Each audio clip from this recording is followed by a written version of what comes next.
Kemudian kita lanjutkan membaca kitab Al-Azkar. Hari ini dalam Al-Azkar kita membahas tentang azan. Jadi azan ini perkara yang penting. Kalau kita sudah membahas tentang azan, maka terapkanlah ilmu azan agar kita termasuk orang yang mengamalkan ilmu. Kalau sebelum kita mengetahui ilmunya, enggak masalah, salah. Tapi setelah kita tahu ilmunya, maka mestilah kita ini menepatkan semampu kita bagaimana syariat azan itu. Nah, ini kita membaca kitab Al-Azkar An-Nawawiyah atau Al-Azkar min kalami Sayyidil Abrar, ta'lif Al-Imam Al-Allamah Al-Mujtahid Muhyiddin Abi Zakaria Yahya bin Sharaf An-Nawawi rahimahullahu ta'ala, yang lahir pada tahun 631 Hijriah, wafat pada tahun 676 Hijriah. Di dalam babu fadilatil azani, bab tentang fadilah atau keutamaan daripada azan. Bismillahirrahmanirrahim. Qala al-muallif rahimahullahu ta'ala, nafa'anallahu bihi wa bi'ulumihi fid dharain amin. Babu fadilatil azani, ini satu bab fadilatil azani yang pada menyatakan tentang keutamaan azan. Rawaina an Abi Hurairah radhiyallahu anhu qala, kami riwayatkan daripada Abi Hurairah radhiyallahu anhu bahwa Nabi telah bersabda, bahwa Abi Hurairah telah berkata, qala Rasulullah sallallahu alaihi wasallam, telah bersabda baginda Nabi sallallahu alaihi wa alihi wasallam, law ya'lamun nasu ma fin nida'i was-saffil awwali, andainya manusia itu mengetahui apa yang ada pada nida, yakni pada azan, was-saffil awwali, dan apa yang ada pada barisan pertama daripada solat, thumma lam yajidu illa ayyastahimu alaihi lastahamu, lalu mereka tidak bisa mendapatkan kesempatan untuk azan dan untuk solat pada barisan pertama kecuali mereka harus membayar, niscaya pasti mereka akan membayarnya meskipun mereka bayar dengan dunia ini. Kalau orang tahu apa yang ada di dalam azan dan apa yang ada pada barisan pertama ketika solat, dan mereka tidak bisa mendapatkan itu kecuali harus membayarnya, maka mereka pasti akan membayarnya, walaupun menurut sebagian ulama maknanya walaupun mereka harus membayarnya dengan dunia, maknanya lebih berharga lah daripada dunia. Nah, ini keutamaan azan nih. Rawahul Bukhari wa Muslimun, diriwayatkan oleh Imam Al-Bukhari dan Muslim fi sahihaihima, di dalam dua kitab sahihnya. Nah, karena kemuliaan azan yang seperti ini tentu ada aturan-aturan. Wa an Abi Hurairah, dan daripada Abi Hurairah, anna Rasulullah sallallahu alaihi wa alihi wa sahbihi wasallam qala, bahwasanya baginda Nabi sallallahu alaihi wa alihi wa sahbihi wasallam telah bersabda, iza nudiya lis-salati, apabila dikumandangkan panggilan untuk salat, maknanya apabila azan dikumandangkan, adbara syaitanu lahu duratun, larilah setan-setan, dan lahu duratun, sambil mohon maaf terkentut-kentut. Nah, orang lari sampai terkentut-kentut pasti kena takut. Lari sampai keluar kentutnya, ini setan. Tapi kalau ada orang lagi dengar azan terus lari keluar karena nahan mules terus keluar kentut, jangan bilang setan ya. Ini setan beneran. Jadi kalau ada azan dikumandangkan, setan ini lari sejauh-jauhnya sampai terkentut-kentut, hatta la yasma'at ta'zina, sampai ia tidak lagi mendengarkan azan itu. Jadi semakin keras azan kita ini, semakin jauhlah setannya. Jadi kalau di sini azan ini kedengar sampai kepada Marga Agung sana, maka sampai sana setan lari, sampai enggak dengar lagi. Rawahul Bukhari wa Muslim, riwayat Imam Bukhari dan Imam Muslim. Ini keutamaan azan. Wa an Muawiyah radhiyallahu anhu qala, dan daripada Muawiyah radhiyallahu anhu telah berkata, sami'tu Rasulullah sallallahu alaihi wasallam yaqul, kata Muawiyah, aku mendengar, katanya, aku mendengar Rasulullah sallallahu alaihi wasallam, Nabi berkata, al muazzinuna atwalu a'naqan yaumal qiyamah. Rawahu Muslim. Orang muazzin ya, atau muazzinuna, orang-orang yang azan, muazzin di masjid-masjid ini, atwalu a'naqan yaumal qiyamah, adalah orang yang paling panjang lehernya nanti di hari kiamat. Paling panjang lehernya hari kiamat. Maknanya apa? Apa lehernya panjang seperti leher jerapah itu ya? Enggak enak juga ngelihatnya. Di hari kiamat semua kumpul dengan badan yang sama, tiba-tiba ada orang yang lehernya lebih daripada pohon kelapa. Maksudnya panjang di sini adalah sesuatu yang dominan dari orang lain. Jadi semua orang akan melihat betapa cerah dan bersinarnya wajahnya. Orang melihat beda sendiri dari orang lain.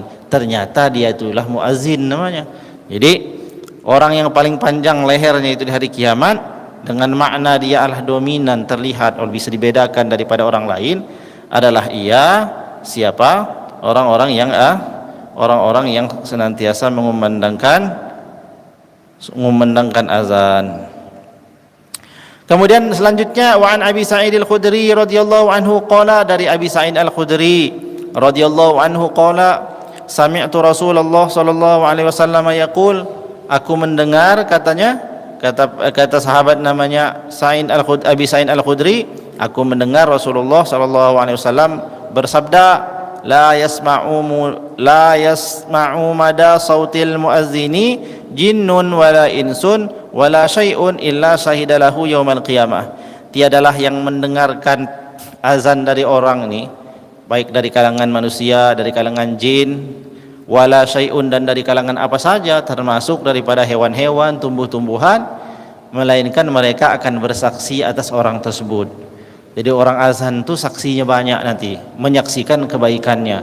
Orang-orang, manusia, jin, tumbuh-tumbuhan, hewan, makhluk apa saja di muka bumi ini akan bersaksi atas orang yang azan itu. Maknanya, ya Allah, kami bersaksi dia adalah orang yang baik. Lalu kemudian mereka memintakan agar orang tersebut diberikan Allah kedudukan yang tinggi. Waqtalafa ashabuna, nah lalu Imam Nawawi sekarang berkata, waqtalafu ashabuna fil azani wal imamati ayyuhuma afdalu ala arba'ati awjuhin. Para ulama kami, kata Imam Nawawi, berbeda pendapat tentang azan dan imam. Mana yang lebih utama antara orang yang azan dengan orang yang imam? Atas hal yang demikian ini ada 4 pendapat. Al-asahhu, dan yang sahih adalah, makna yang paling sahih, annal azana afdalu, bahwasana azan lebih utama dari imam. Jadi muazzin lebih utama dari imam. Bayangkan. Ini pendapat pertama. Wasani, sedangkan pendapat yang kedua, al-imamatu, yang lebih utama adalah imam.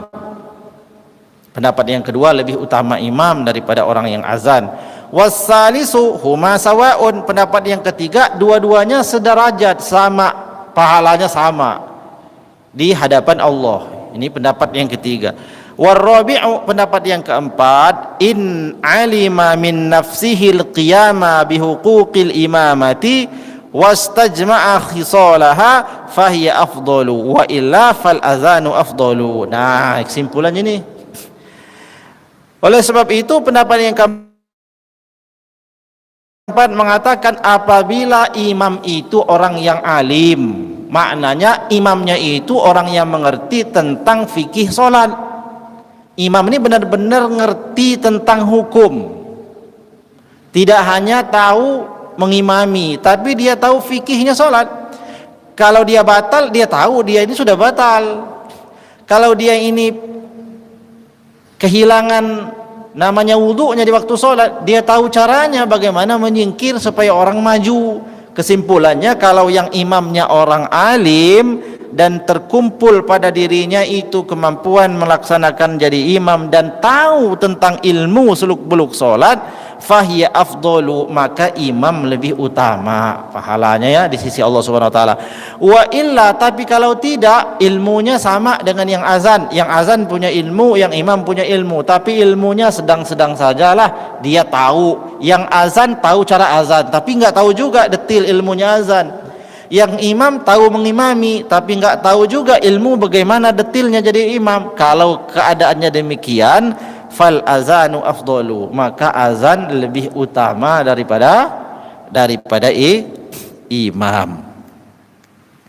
Nah, di dalam fikih yang membahas tentang daripada azan ini, hadirin rahmati Allah Subhanahu wa taala, azan ini dilaksanakan oleh satu orang.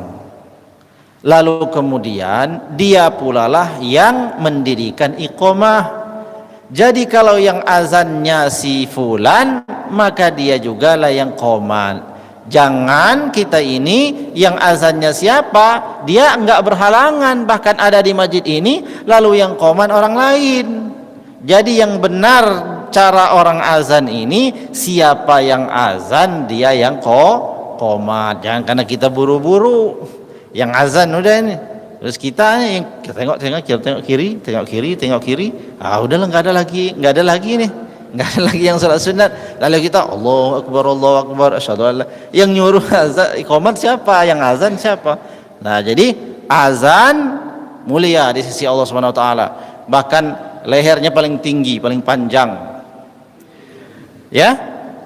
Setelah selesai azan dia jangan pergi. Kalau azan harus bertanggung jawab. Kenapa? Karena yang azan dialah yang akan qomat. Kecuali dia berhalangan. Nah, yang azan tiba-tiba pergi dari masjid. Selesai azan pergi dari masjid. Ya kalau nunggu dia nggak sholat. Kenapa? Mungkin ada keperluan, atau dia mulas perutnya, ke kamar mandi nggak masuk-masuk. Sudah mau habis waktu sholat nggak masuk-masuk, ya boleh kita qomat.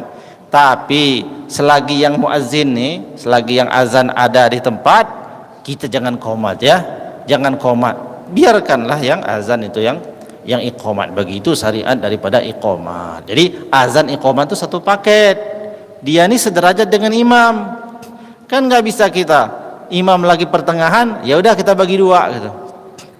Ya kan, rakaat satu kamu, rakaat keduanya kamu, kecuali batal tadi imamnya. Kalau imamnya batal baru maju, samalah dengan azan itu ya.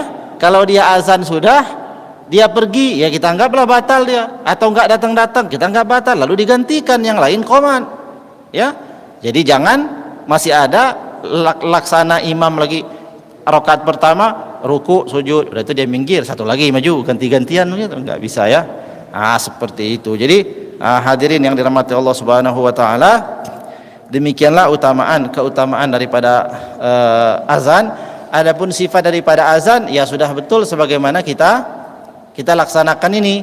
Allahu akbar, Allahu akbar, Allahu akbar, Allahu akbar, dua kali. Kemudian menjawab azan itu sebagaimana yang diucapkan oleh muazin. Muazinnya Allahu akbar, Allahu akbar, maka kita yang mendengar jawab juga Allahu Akbar, Allahu Akbar. Siapa yang disunnahkan menjawab azan? Termasuk muazin sendiri ya, tapi pelan. Jadi umpama saya azan, Allahu Akbar, Allahu Akbar, kan yang dengar jawab kan Allahu Akbar, Allahu Akbar. Saya juga jawab Allahu Akbar, Allahu Akbar, tapi pelan ya. Baru yang keduanya ya, kalau sudah terbiasa begitu. Tapi kalau belum terbiasa dilatih dulu, jangan Allahu Akbar kok jadi kuat lagi, jadi 4 katanya.